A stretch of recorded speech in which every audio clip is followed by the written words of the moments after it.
চট্টগ্রামের ব্যবসায়ীরা সদ্য ঘোষিত জাতীয় বাজেটকে যুগোপযোগী, ব্যবসা বান্ধব ও জনবান্ধব বলে স্বাগত জানিয়েছেন। তাদের মতে দেশীয় শিল্পের সুরক্ষা, নিত্যপণ্যের শুল্ক হ্রাস এবং শিল্পায়নের লক্ষ্যমাত্রা সাধারণ মানুষের ক্রয় ক্ষমতা ও ব্যবসায়িক স্বাচ্ছন্দ্য বজায় রাখতে কার্যকর ভূমিকা রাখবে।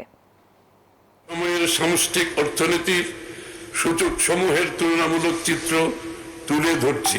বিএনপি সরকারের অর্থমন্ত্রী চট্টগ্রামের সন্তান আমির খসরু মাহমুদ চৌধুরী 2026-27 অর্থ বছরের উত্থাপিত বাজেটের বিভিন্ন দিক নিয়ে আলোচনা করেন Chattogram chamber of commerce and ইন্ডাস্ট্রিজের নেতৃবৃন্দ।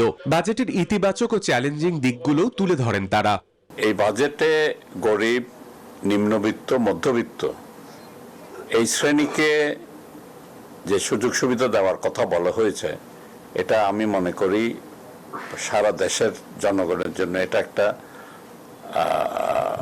বিরাট কার্যক্রম বলে মনে করছি। মানুষের যে আকাঙ্ক্ষা এই বর্তমান সরকারকে নিয়ে, বাজেটকে নিয়ে, সেটা পরিপূর্ণভাবে বাস্তবায়িত হলে আমরা আশা করি। বাজেটের রাজস্ব আহরণ ও অর্থনৈতিক স্থিতিশীলতা বজায় রাখতে সরকারের উদ্যোগের প্রশংসা করেন ব্যবসায়ী নেতৃবৃন্দ।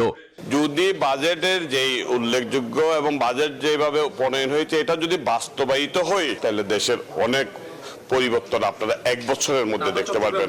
তবে উত্থাপিত বাজেটে কিছু ক্ষেত্রে কর ও শুল্ক কাঠামো নিয়ে পুনর্বিবেচনার দাবিও জানানো হয়। এই প্রথম আমি বাজেটে শুনলাম ইন্ডাস্ট্রি একাডেমি লিঙ্কেজের কথা বলা হয়েছে। আমি অত্যন্ত আশান্বিত এই বাজেটের ব্যাপারে, এবং আরও যে ক্রিয়েটিভ ইকোনমির কথা বলা হয়েছে সেটা একেবারে একটা নতুন অধ্যায়। বসুন্ধরা টিস্যু, অশুদ্ধতার বিরুদ্ধে এক বিন্দুও ছাড় নয়।